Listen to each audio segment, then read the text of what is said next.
12वी कॉमर्स परीक्षेत गुरुकुल कॉमर्स अकॅडमीनं पुन्हा एकदा आपला उत्कृष्ट निकाल सिद्ध करत जिल्ह्यात बाजी मारली।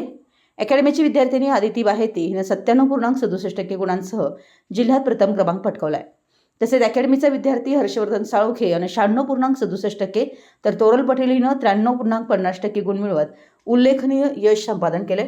गुरुकुल कॉमर्स अकॅडमीनं सातत्यपूर्ण गुणवत्तापूर्ण शिक्षण, अनुभवी शिक्षक वर्ग आणि विद्यार्थ्यांच्या मेहनतीच्या जोरावर यंदाही उत्कृष्ट निकालाची परंपरा कायम राखली आहे। गुरुकुलची पुन्हा जिल्ह्यात अव्वल कामगिरी अशी प्रतिक्रिया पालक व विद्यार्थ्यांकडून व्यक्त होते। या यशाबद्दल सर्व यशस्वी विद्यार्थ्यांचं, पालकांचं तसेच मार्गदर्शक गणेश सर आणि संपूर्ण शिक्षक वृंदांचं सर्व स्तरातून अभिनंदन होत आहे। इचलकरंजी प्रतिनिधी मराठी।